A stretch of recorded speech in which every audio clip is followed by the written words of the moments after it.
Herzlich willkommen, welcome, bienvenue zu einer weiteren Folge unserer Reihe Lit Talks, in der wir die Literaturen Kanadas erkunden. Diesmal mit zwei ganz außergewöhnlichen Büchern, die uns die Kulturen, die Geschichten der indigenen Bevölkerung Kanadas nahebringen. Zum einen eine Jahrzehnte überspannende Sammlung von Fotos, Porträts, zum anderen eine Anthologie mit Novellen, die uns die Lebensbedingungen, die Traditionen der Stämme Quebecs nahebringen.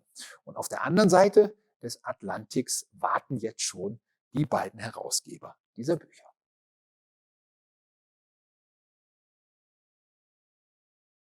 Good morning, Paul Seesequasis and Michel. Good morning. Hi. Good morning. Michel und Paul, bevor wir uns über Ihre Projekte im Einzelnen unterhalten, meine Frage, Sie sind beide Autoren, Sie sind beide Journalisten, aber um Ihre Projekte, die wir hier vorstellen möchten, zu realisieren, mussten Sie beide zu Sammlern werden für die Anthologie, für dieses Fotoprojekt. Was in diesem Prozess des Sammelns war für Sie eine besonders wertvolle Erfahrung?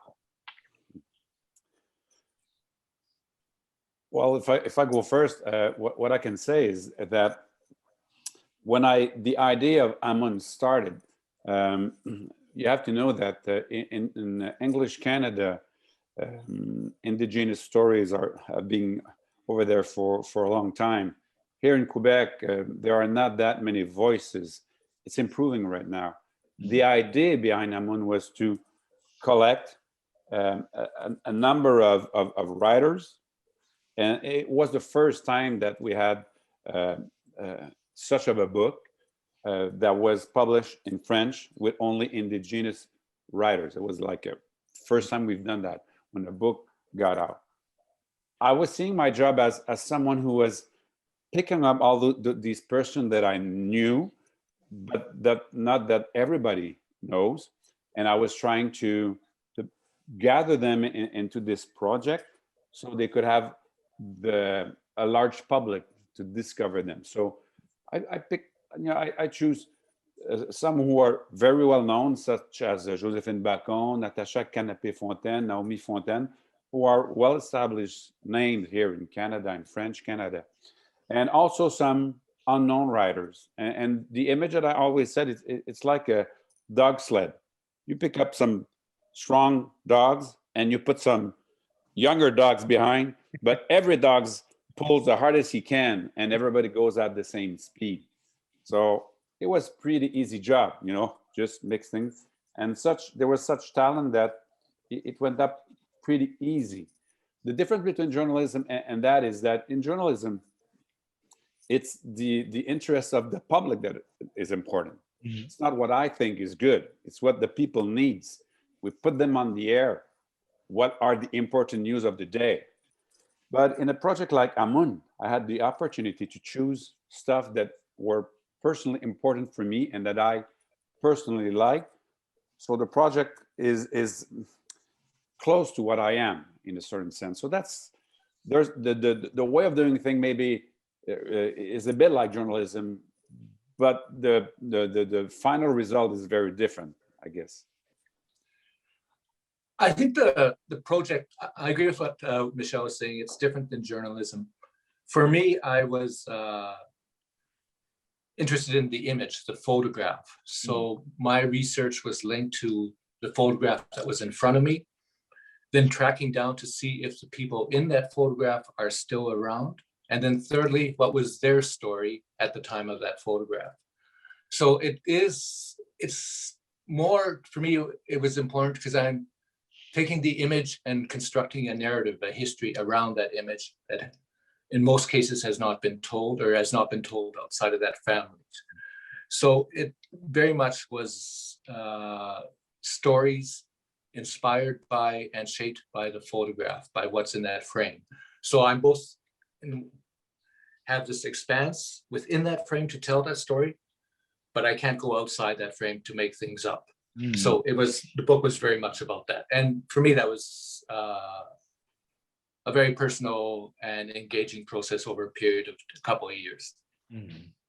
Ich denke, wir müssen unseren Zuhörerinnen und Zuhörern um den Hintergrund und viele Anspielungen in den Geschichten, aber auch in den Fotos, einen Verständnishorizont zu ermöglichen, müssen wir ein bisschen über die Geschichte Kanadas sprechen, insbesondere ein Element im 19. und 20. Jahrhundert, die sogenannten Residential Schools. Paul, Ihre Mutter war auf einer solchen Residential School. Können Sie uns ein bisschen erklären, was es damit auf sich hat? Yes, Thomas. My mother went to a residential school, St. Michael's Residential School here in Saskatchewan, and she survived that process. She learned some skills there, but she was also punished for speaking Cree, her language. It was very strict when she went. And I think for the reader to understand residential schools, they're one part of a whole bureaucratic legislative process in Canada that determines who is and who isn't Indigenous. It determines language, it determines where you live, it determines whether you're status, non-status, etc. So, and also part of the residential schools was about assimilation. It was about getting the Indian out of the Indian. So the schools were really established with this idea of getting rid of the quote unquote Indian problem. So, and we have to remember, it's not old history, it's recent history. The last schools closed in the 1990s. I'm sure Michel can relate with the situation within Quebec, but throughout Canada, that was the situation with the residential schools. There was also, people were on, if you're in First Nations, you were on reserves, which is allotted land, often by treaties, which were signed at the end of the 1800s. If you're Inuit from the north, it's a different relationship. Nunavut was created in the past couple of decades, few decades. And so they have a different relationship to Canada, say, than First Nations do, or Métis, who have a more nebulous kind of relationship in terms of the Canadian state. So it's important to recognize that all the stuff we're doing in terms of trying to decolonize this has deep roots that will take a long time to solve. Mhm. Nur noch mal für unsere deutschen Zuhörerinnen und Zuhörer zur Erläuterung. Paul hat es ja gerade gesagt, in diesen Residential Schools, die Kinder wurden von ihren Eltern weggenommen, oft gegen den Willen der Eltern an diese Schulen gebracht. Sie durften dann nicht mehr ihre Muttersprachen sprechen und wurden, wie dann eine spätere Aufarbeitung ergeben hat, oft misshandelt, teilweise auch sexuell missbraucht. Michel, es gibt in Ihrem Buch eine Fußnote in der deutschen Ausgabe, da wird der Zweck dieser Residential Schools als den Indianer in den Kindern töten bezeichnet. Wird dieses Residential School System heutzutage in Kanada allgemein als das Verbrechen verstanden, das es war, ein kultureller Genozid? Well, you know, I don't like the expression residential school. I know it's the way it's been called because to me, they weren't really schools. For many, it wasn't as bad maybe at the end, but for many, they didn't learn much in there. The objective wasn't to give the kids a good education. Kill the Indian, as Paul said earlier, that's written in the law, how the things were. Today, United Nations regards as a genocide if you pick up kids and you separate them from their family based on the color of their skin or their race to indoctrinate them. That is considered today by the UN as a genocide. And that's exactly what the so-called residential school were doing. Canada has recognized that it was something awful that Canada has done. But the real problem is that we still live with the consequences from. See, Paul's mother was there. It doesn't go back to the cowboy and the old history. It's still something that is very present. The last residential school was closed in 1996 in Saskatchewan near Regina in Fort Capel. I visited at the time. I was a journalist and I went there and it was terrible at the time. So the other thing is, it's only recent that Canadian, and at least in Quebec, know about it. Because particularly, I would say, in French Canada, I myself didn't know there were residential schools in Quebec until maybe 15 years ago. And I was shocked because here in Quebec, Francophones have been fighting for since 400 years to preserve the French language. So I was pretty much shocked to see that the French did the same to Indigenous. I learned it by my mother's cousin, who told me her experience. People from my community in Mastou-Yache were sent in the Hudson Bay, about 300 kilometers over there. And they lived the same thing as Paul's mother did. They were punished if they were speaking their language. They were, when they get out of the plane, and they were counting them. So 1, 2, 3, 4. If you were the 44th to get out of the plane, your name was 44 for the whole year. You were 44. And they were being told that what they have learned from their parents and what their parents were doing was stupid, retarded. So when these kids went back home, they viewed their parents as somewhat retarded sometimes. And the parents felt shy or guilty with their kids. So when you do that in a couple generation, you generate deep social problems that are at the root of the problems that many communities have today. So even if the residential schools have been closed, we still live in Canada with the consequences. And one of the problems is that a lot of people don't even know that. So they judge what they see in certain communities. They see as social problems, drug addicts and all that. So they think it's a cultural thing. At least here in Quebec, I see it like that.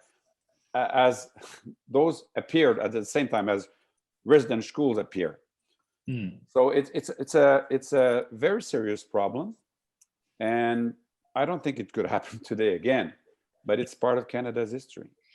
Wie gesagt, das war, glaube ich, sehr wichtige Informationen, auch um den Hintergrund, den Hallraum der Geschichten in dieser Anthologie zu verstehen, über die ich jetzt gerne mit Ihnen sprechen würde. Der Titel Amun ist ein Wort, das den Moment des Zusammenkommens nach Monaten des einsamen Lebens beschreibt.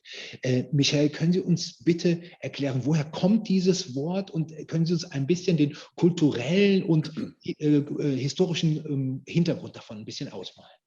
When I came with the project, my idea was to give it a French title. And the reason was that I think that for a long time, if I gave one of my books a native indigenous title, some people wouldn't read it because of that. And my idea was to bring people to change their mind, at least give her a different view by reading the book. So I had a French title for the book at the time. And I was speaking over the phone with Joséphine Bacon, who has written a text in Amun, and who is a very well respected Innu. And I particularly love Joséphine and respect her knowledge. And as I said earlier, it was the first book of this sort that was published in French Canada. So it was a premiere. And Joséphine was enthusiastic about it. She was speaking to me and she said, "Oh, Michel, this book, it's wonderful. It's, she said, a rassemblement, a gathering. It's a Amun." I said, "Wow. Amun. Can I keep that word? Do you mind if we call the book Amun instead?" And Joséphine just laughed and said, "Sure." So I kept the other title for another book one day, maybe. That was more poetic and all that. But I called it Amun. And actually, I think having an Innu name actually helped the book because minds are changing, evolving. And for me, it was also important because it puts native language in the public eye. It exists. You see the words, which wasn't the case before. So now, every time I have a chance to put indigenous language somewhere, I do it. So you see indigenous people, indigenous world, they exist, they are there in the public sphere. So that was part of why I've done it. And also, it is a gathering, this book.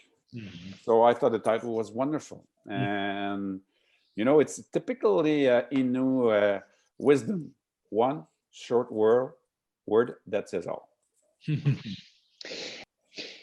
In der Einleitung, in der Sie diese Idee von Amun skizzieren, beschreiben Sie auch auf wenigen kurzen Seiten die Welt der indigenen Bevölkerung. Und da fällt dann das Wort, sie lebt nach dem Rhythmen der Natur. Das klingt natürlich für heutige Ohren romantisierend, Rhythmus der Natur, das authentische Leben. Aber gleichzeitig betonen Sie in diesem Vorwort, dass da nicht alles ideal war.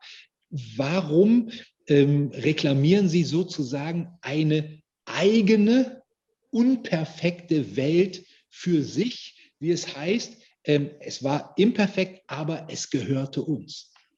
Well, there's a tendency to be quite nostalgic when we think of the old times, before the way of life, the territory and all that, and for good reasons. And it was a good way of living, actually. When at that time, people, there were difficulties as in any society. And I didn't want to put on a high step the ancient way of life, saying it's perfect, life was wonderful, everybody was happy, it was the good old times. It was good times, but it was not perfect. There were times where people didn't have enough to eat. My grandmother taught me one story that when she was young, there was no food. They didn't know why, but they didn't catch anything. And at what time, my grandmother, who was about 14, 15 at that time, had to go with her younger brother 3 days of march to get near a village where they could get food, because everybody was starving over there. So imagine what it is for a 15-year-old to walk alone in the snow with your brother 3 days and then come back. So it was not perfect. I wanted to stress that out because we have to also be honest, and we can't always give this romantic image of the traditional way of living. It was a noble way of living. It was a happy way of living, and it is a way of living that we are many to regret, but it was not perfect. So I wanted to emphasize that, sort of say that indigenous were like any other society, good, bad, good things, bad things. And that's the way we were, and that's the way we still are. Die zweite Geschichte, über die ich mit Ihnen sprechen möchte, heißt Neka, geschrieben von Naomi Fontaine. Sie ist Innu aus Uashat. Und in dieser Geschichte spricht eine Frau über ihre Mutter. Diese Mutter ist auch Innu, konvertierte zum katholischen Glauben, und nach dem Tod ihres Mannes verließ sie das Reservat, fand eine Stelle als Sozialarbeiterin, hilft anderen. Was hat Sie an dieser Geschichte besonders angezogen? Well, first of all, Naomi Fontaine is a very talented writer. She's one of our great voices. She's an Innu voice, but she writes delightfully, I think. And I like her style, very concise, simple, but heartfelt. And so I was very happy that she accepted to write in our book. And in this story, it's a bit like in Natasha's sense that her mother, and it's based on part of a story of her mother that really happened, that her mother decided that she didn't want to raise her kid on the reserve because all sorts of personal reasons, wanted to give her a better chance. She sent her to better schools than the one that was on the reserve and all that. And she's being, notably for religious reason, she's being singled out of the community. So she's different. And being different in any community in the world is sometimes very difficult. That's part of what I was saying in the beginning. We are not better or worse than other. You will find in indigenous communities some of the same nice things that you see in communities and some of the less nice things that you see in the community. And I thought that Naomi's text expressed that. Also, it expressed how the strength of her mother. And in Native communities, women have always played an important role. I mean, even in the old times. So women were very pivotal and important in society. And they still continue to be now. And we have a portrait of a woman who does what she has to do and shows a lot of strength, some vulnerability, but a lot of strength in conditions that are not easy. And also it expressed what it is in that text to live in a Native community right now. We're not in old time, we're in how it's going, how living over there is right now. A lot of the indigenous and the Inus in a sense still live in reserve and in their communities, not all, like I live outside, but living in the community, people don't know much about it. So I thought that by reading that, it gives an insight also to people to what it is to live in a reserve like Ouachita. Es gibt in dieser Geschichte einen Satz, der lautet, was muss das für eine Qual sein? Mehr wird nicht gesagt. An anderer Stelle wird erwähnt, der Vater sei bei einem dummen Verkehrsunfall gestorben. Auch das wird nicht beschrieben.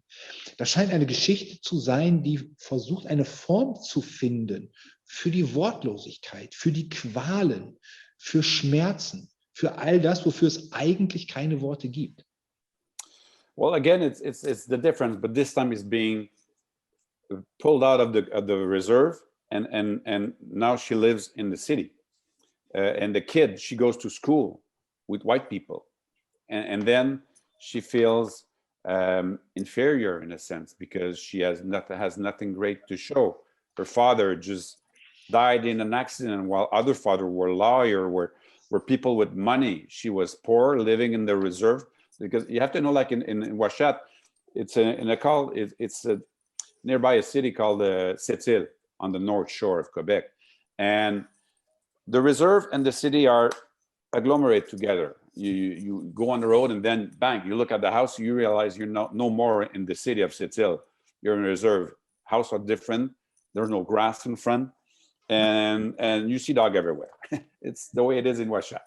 And so when you take a kid and you put it in a white school where people live are different, it's very difficult for indigenous to integrate that kind of an environment. And so she has to do that. The mother will live the same thing when she leaves the city. And incidentally, this story is based on Naomi Fontaine's personal life and her mother, because her mother really picked her and bring her in Quebec so she could study there, and she became a teacher, and now she's doing her PhD at Laval University, and she went back, Naomi, to Ouachita, and she's now living back with her kids as a single mother, like her mother was in the story, back in Ouachita. She went back over there. At the time, I didn't know she'd do that, but it showed a singular story, and it's a singular voice. And in retrospect, it shows also that many of the people who go out, who leave their community, they never really leave their community because it is what they are. And very often they will go back. And that's what has happened in that story. The mother went back, the child went back eventually. So it's a very powerful story. Nekai's mother. It's about her mother, and it's a way for the daughter to express the admiration to her mother for her strength, for her courage, and for her determination that her kid would end up having a good life. That also is very much like many indigenous women. So it was a text that had all that, the suffering, but the hope also. And the well-written way of expressing things that is typical of me. Michel, es gibt auch eine Geschichte von Ihnen. in der Anthologie, die heißt Wo bist du? Und handelt von einer Frau, die mit ihrem 8 Monate alten Kind allein ist in den Wäldern. Ihr Mann ist jagen gegangen, sie muss sich um das Kind kümmern, sie muss selbst jagen, Fallen stellen, um sich und das Kind zu versorgen. Gleichzeitig ist sie mit ihren Gedanken bei ihrem Mann, sorgt sich um ihn, begehrt ihn, erinnert sich an die gemeinsame Geschichte. Was hat Sie an dieser Erzählsituation gereizt? Was wollten Sie erzählen mit dieser Geschichte? I was trying to be logic with what I said in the beginning of the book. Life was not perfect. It was beautiful, but not perfect. In this story, the woman is there with the kid.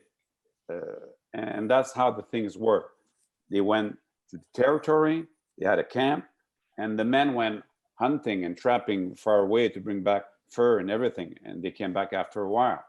And the woman stayed at the camp and they take care of the kids, but they also had to hunt, trap around. We called it the small hunting because they went after rabbits, stuff like that, and birds.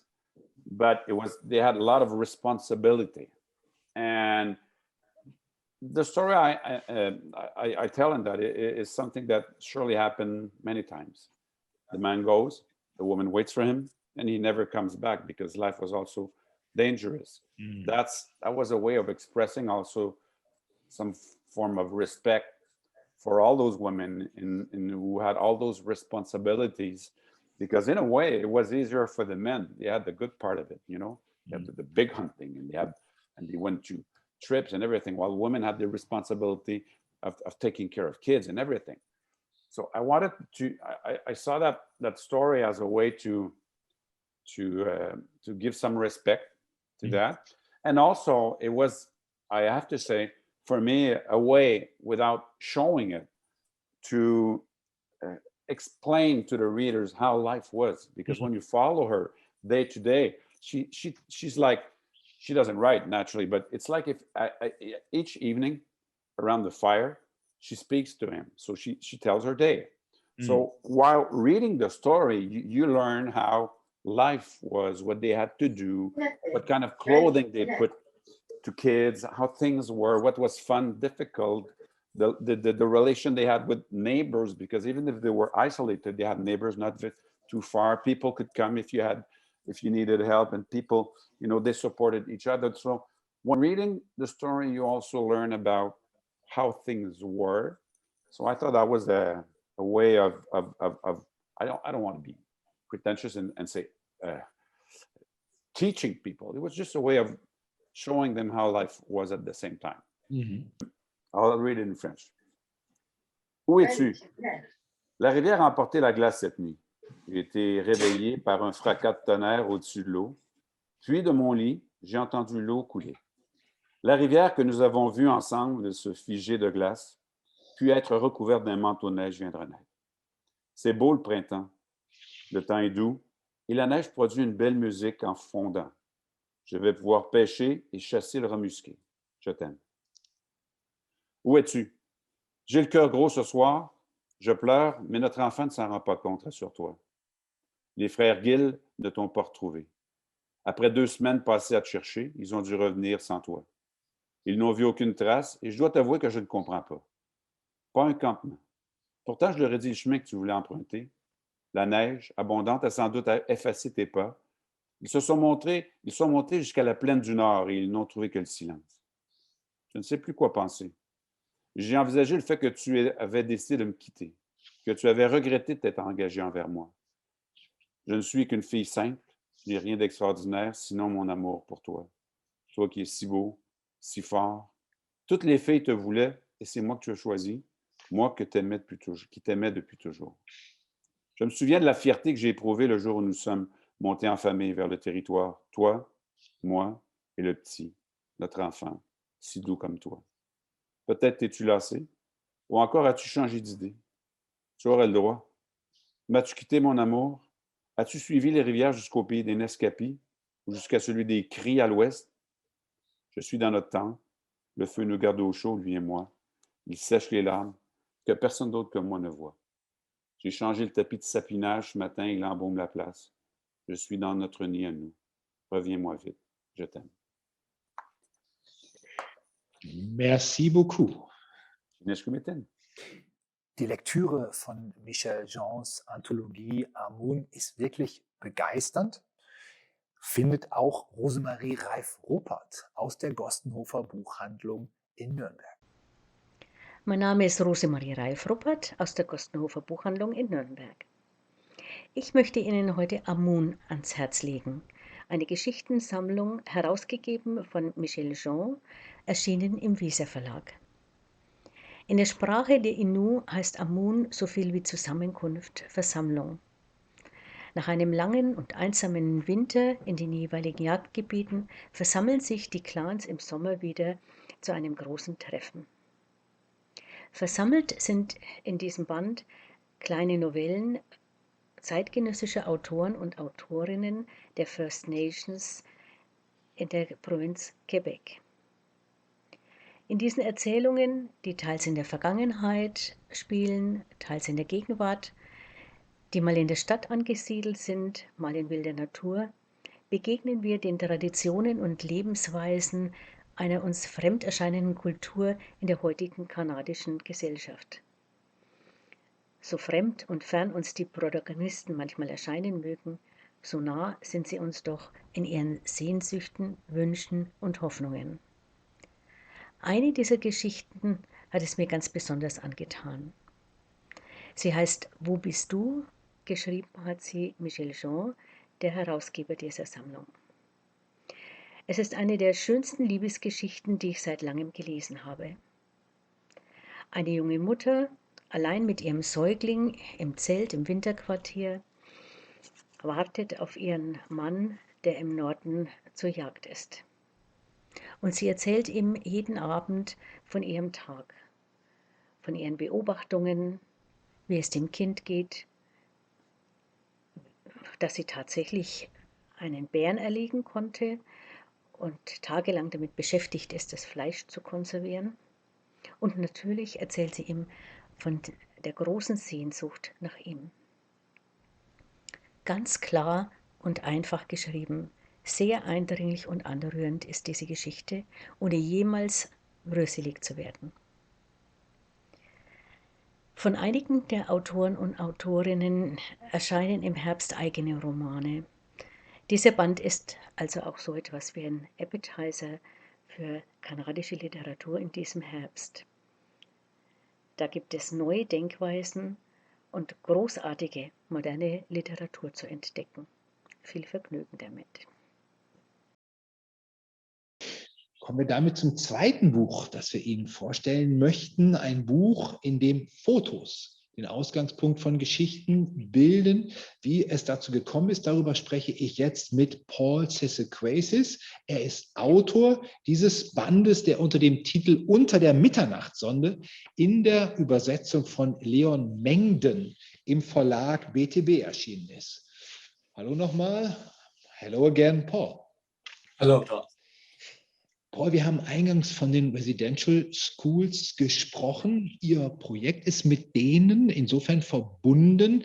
Wir haben ja gehört, Ihre Mutter war an einer dieser Schulen, aber sie hat zu Ihnen gesagt, wir dürfen die Erfahrung der Menschen damals nicht verengen auf diese eine negative Erfahrung. Es gab auch positive und ermutigende Dinge in den indigenen Gemeinschaften. War das die Inspiration zu Ihrem Buch? Wollten Sie das zeigen? It certainly was an inspiration, Thomas. And what I wanted to get across, and I'm working with photographs, of course, so I had to find the actual images, was to reflect what my mother had said. And I think we also see this previously in Michel's anthology, that no matter how people are colonized or oppressed, there's a flip side to that, which is the beauty and strength of culture. And we see that around the world. It's not specific to indigenous peoples. We see it anywhere that even where there's colonization or there's residential schools or there's dispossession of land, there's a flip side, which is the community, which is language, culture, humor, resistance, etc. I don't mean resistance in a confrontational military kind of way. I just mean resistance in refusing to be categorized and refusing to fit within like a round peg into a square hole, refusing that kind of framing, if you will. So the photographs inspired by this search, I think, present a different story. And that was really what I was aiming to achieve with Blanket Toss Under Midnight Sun. Können Sie uns ein bisschen beschreiben, wie genau sie vorgegangen ist? Wie hat sich der Prozess des Sammelns vollzogen? Wie sind Sie an die ersten Bilder gekommen? The project started through research. I could not have done it without the internet. It would have meant traveling to all these places all around North America and going through dusty archives. It just could not happen. But fortunately, we live in an age where a lot of collections are available through research online. So there was a lot of research online, finding the photographs I wanted. And then there was contacting photographers who were still alive or people who knew them, getting a hold of them. That was stage one. Once I had the photographs, and I really wanted to get across what we've talked about a lot today, and that's the diversity of Indigenous peoples. And I don't just mean First Nation, Métis, and Inuit, but I mean from community to community, that the land shapes who we are, the different cultures, different ways of living. So I wanted to reflect at least some of that diversity in the photographs and the communities I selected.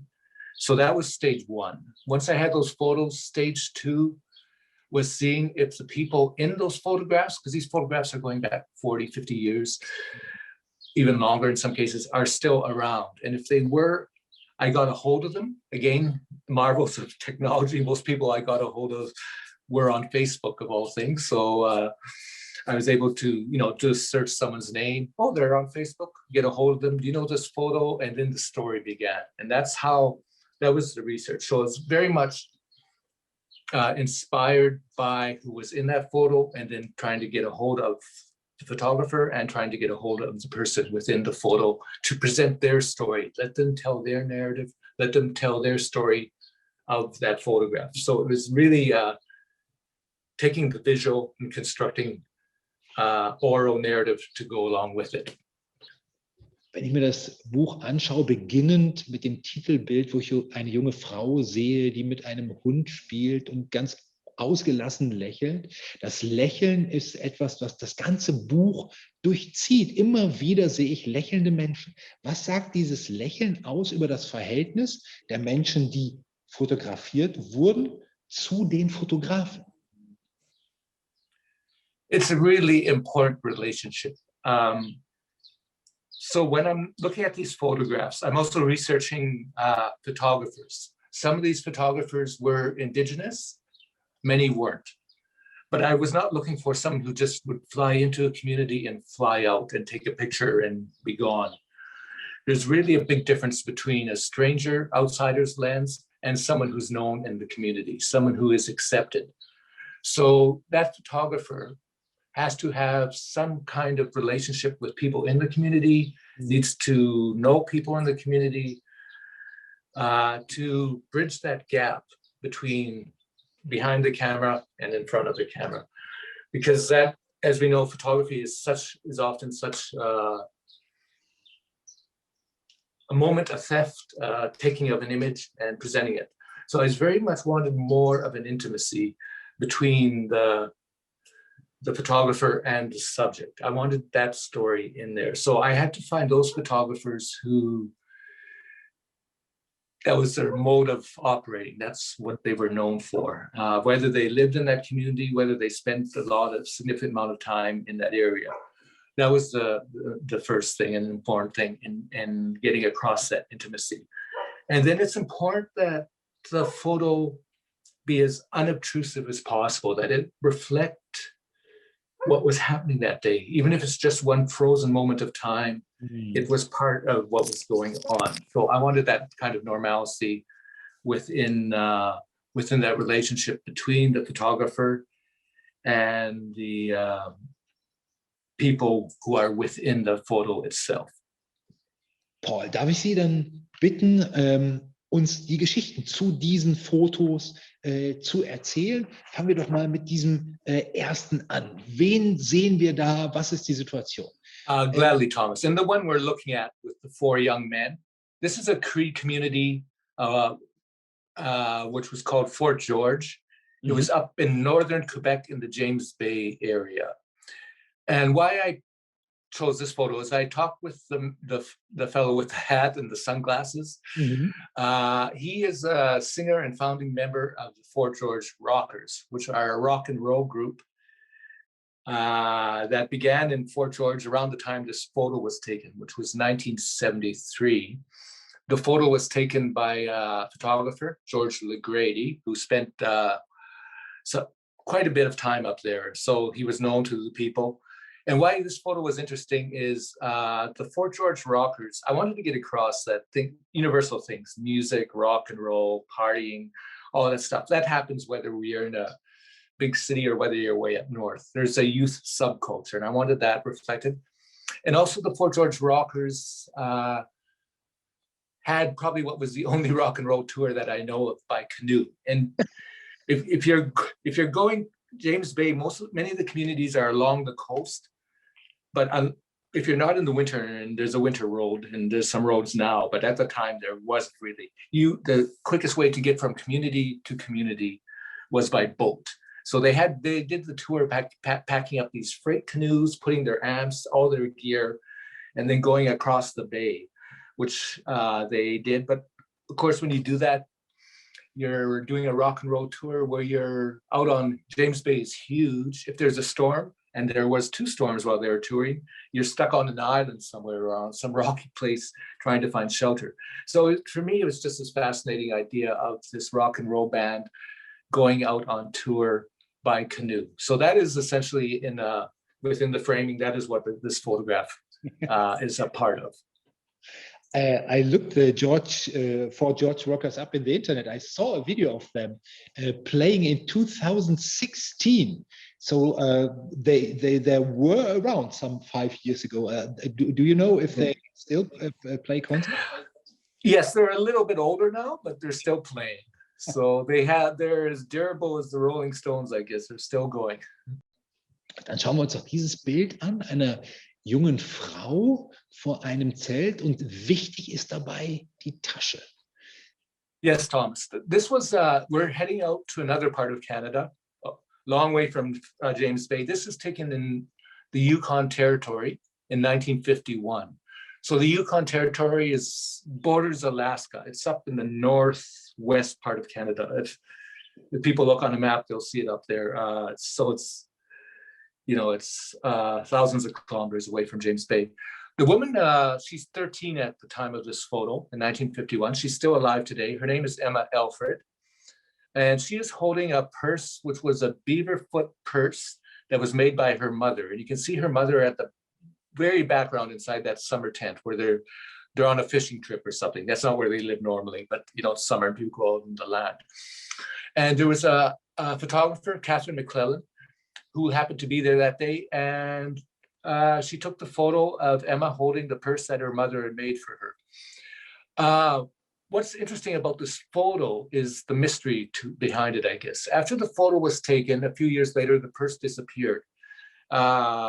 They didn't know if it had been sold or if it had been taken by someone, but it was just gone. And Emma, who we see in the photo, assumed she would never see the purse again. About 5 years ago, Emma Alfred is now an elder in the community. She works with language and stuff. She was one of the people flown down to Ottawa, Canada, which is the capital of Canada, to visit the archives there. And this is part of where they're bringing in elders to help to repatriate museum objects that were taken from communities, etc., or to listen to language tapes of their elders who spoke the original languages. So she was one of the elders brought down. And as they were taking her around and showing her stuff, they opened this box, and lo and behold, within that box was that purse. So this is an interesting story of how 50 years later, Emma Alfred ended up finally being reunited with the purse that you see in this photo. Mhm. Wenn Sie diese Geschichte erzählen von der Bibertatzentasche, Oder wenn wir jetzt hier das nächste Bild sehen, dieses aus Birkenholz und Birkenrinde hergestellten Kanus, dann sehen wir ja sozusagen Gegenstände aus der indigenen Kultur, genauso wie die Fotos aus der indigenen Kultur, die sich ja die sozusagen Geschichte erzählen. Wie verhalten sich diese Fotos, wie verhalten sich diese Gegenstände zu dem, was man quasi als offizielle Geschichtsschreibung bezeichnen könnte? I think there are many ways to gather histories through research, through books, etc. But what I found most interesting with the work I do is building history through photographs. Photographs can really be a democratizing thing in which you see ordinary people doing what they're doing in their day-to-day lives. In this case, we see the boy and the older woman in the canoe. Her name is Marie Mickenack, and she was a woman who lived on the land. So she actually came into town maybe once a month to pick up some goods that she needed, but she was out on the land in what is now northwestern Ontario. The photographer, John McPhee, just heard about her and happened to be there around this lake at the same time she came in. So he took this photograph of her in her own canoe that she made herself with her nephew in the canoe. And her name was Maria Mickenack. She is Ojibwe.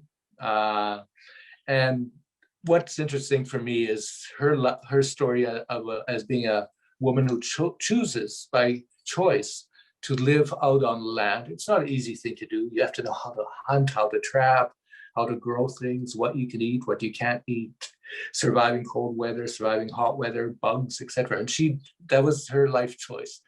And if John McPhee had not been there and taken this photo, I would have not found out her name. I would have not got her story through him, and she would not have been in the book. So this was a case of building someone's history who wasn't famous, who wasn't known, but has a really interesting story. And I think that was part of what I was trying to achieve with Blanket Toss of the Midnight Sun. Einerseits gibt es diese Unbekannten, deren Geschichten auf diese Art erzählt werden. Das nächste Foto, das wir sehen, zeigt einen Star der indigenen Kultur. Yes, who we see in the photo is Kanuak Ashbeck, and she is probably the most famous Inuit artist in the world today. Her prints sell for millions often. She passed away in the last decade, but she had a long and very productive life. And why this photograph is interesting is this was taken in what is now known as Kingate, but at the time was called Cape Dorset. And Cape Dorset is up in Canada's Arctic, near Baffin Island. And it was also the birthplace of a whole gathering of artists through a cooperative.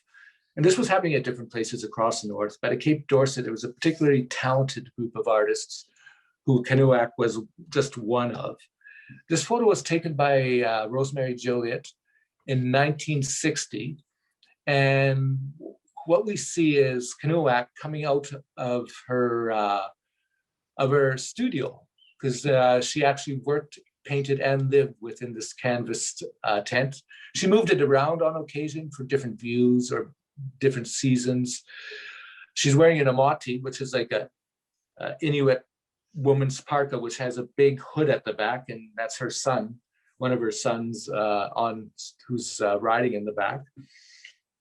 And we can just see the hand of her other son that she's kind of holding, who's looking back inside the tent. And for me, this is really interesting because she's emerging from her little studio tent. She would be in her early 20s here, and she's about to emerge as an artist on the world stage. So it's one of those cases where a photograph was taken just as someone's fame was about to rise. So I find it interesting on that level as well.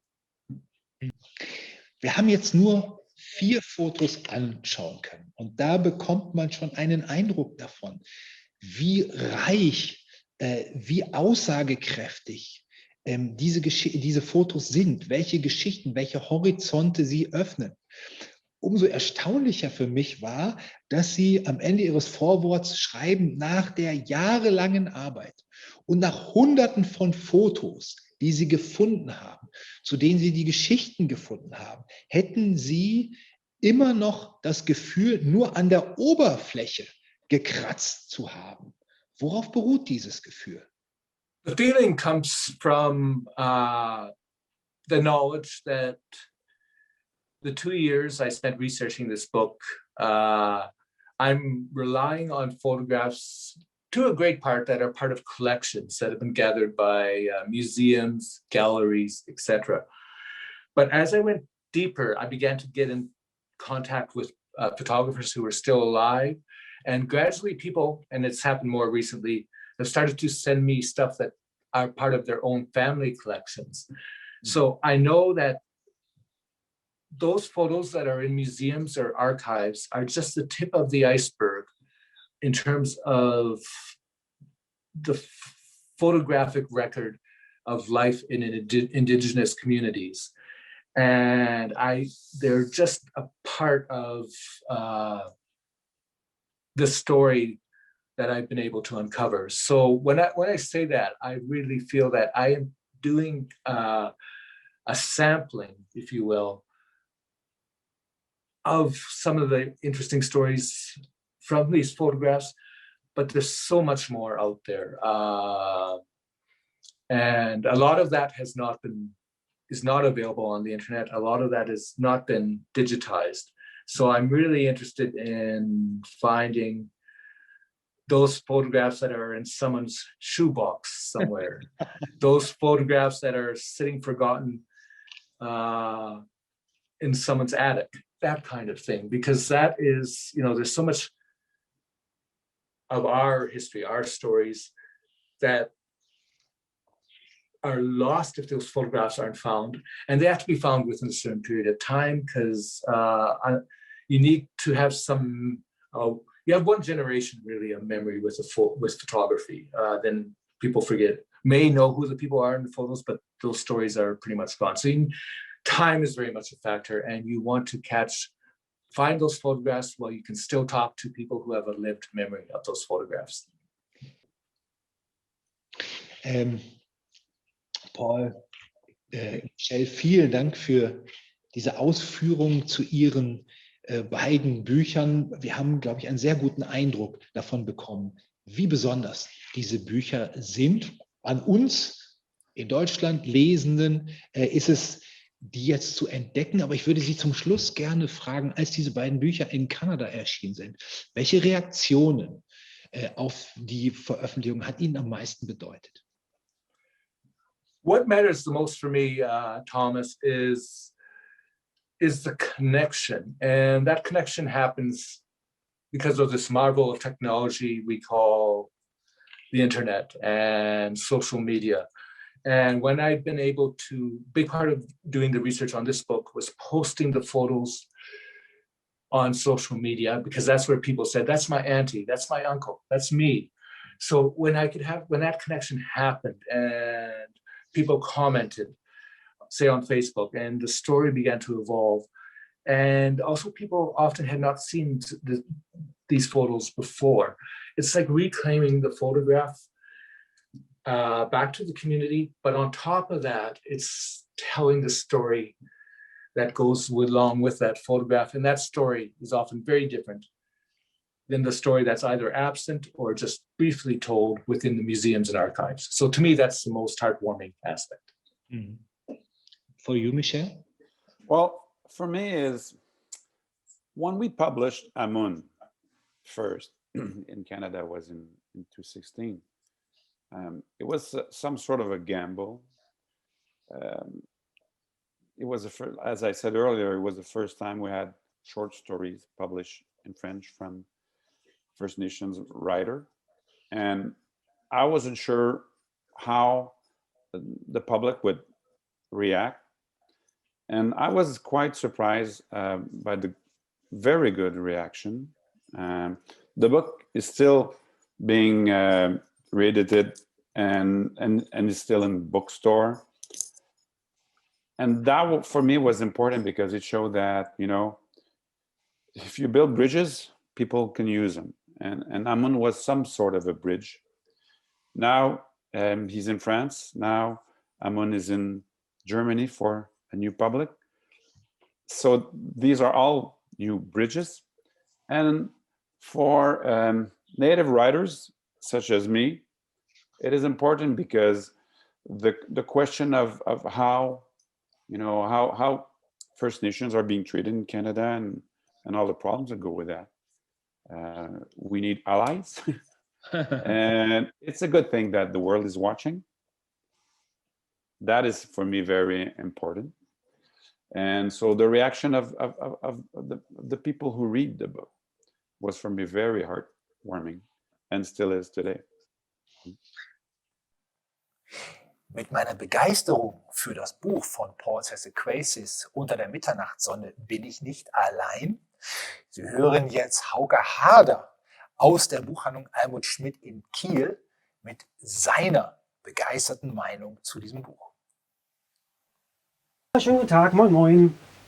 Ein Foto, ein Bild ist stets eine Momentaufnahme, die, wenn sie gelungen ist, beim Betrachter etwas loslösen kann, etwas wecken kann, eine Empathie, eine Gefühlsregung, ein Moment, der auch gleichzeitig eine Geschichte erzählen kann. So ist es auch mit diesem Buch. Paul Seesequasis hat mit dem Buch Unter der Mitternachtssonne ein Projekt ins Leben gerufen und fixiert, was eine vergessene Generation der First Nation Kanadas beleuchtet und uns transportiert, sodass wir in diese Welt eintauchen können. Er hat mit seiner Mutter gesprochen, die es leid war, immer dieselben Themen zu erörtern, denn sie kam von einer Generation, in der es üblich war, dass die indigene Bevölkerung Kanadas in Internate gesteckt worden sind, also die Kinder, und dort eigentlich entwurzelt worden sind. Sie durften ihre Kultur, ihre Sprache nicht zelebrieren oder leben. Und daraus ist natürlich etwas entstanden. Daraufhin hat Paul Seesequasis nach diesem Gespräch Bilder gesucht. Er hat Archive aufgesucht, er hat gestöbert, hat auch gleichzeitig Bilder dann online gestellt. Und so haben viele Reaktionen ihn überrannt, weil die Geschichten, die er anhand dieser Bilder bekommen hat, weil viele sich wiedererkannt haben oder etwas wiedererkannt haben das Buch bzw. das Projekt gefüllt, mit Leben gefüllt, sodass wir jetzt anhand des Buches in dieses Leben eintauchen können. Ein Buch über Porträts der indigenen Bevölkerung aus 8 Gemeinschaften Kanadas, die uns nicht hiermit in Vergessenheit geraten können, weil sie einfach großartig fixiert sind anhand von Text und von Fotografien. Ein tolles Buch zum Stöbern, zum Entdecken, zum Kennenlernen und zum Erinnern wahrscheinlich. Ich wünsche erlesene Stunden. Mein Name ist Hauke Harder von der Buchhandlung Almut Schmidt, beziehen vom Blog Leseschatz. Tschüss! Weil Sie jetzt, Michel, weil Sie das jetzt gerade angesprochen haben, wir haben Brücken gebaut. Wir haben ja mit dieser Übertragung Brücken gebaut, von Berlin nach Kanada, über Zeitzonen hinweg. Wir haben über ganz unterschiedliches kulturelles Erbe gesprochen. Meine Frage zum Schluss, was ist Ihre Lieblingsabschiedsformel? Auf welche Art und Weise sagen Sie am liebsten auf Wiedersehen? For me, I like the plain Cree word talao, which means welcome or till we see you again. In Cree, there actually isn't the word goodbye. Like in English, nothing is final as that. There's just expressions that say until we meet again. And to me, that's my favorite thing. Well, it's a bit the same thing in Innu. I'd like to say thank you. And we say some sort of a goodbye also. And that would be Chinashkumitin, Nyot. Chinashkumitin, Talau, thank you ever so much. Bye-bye.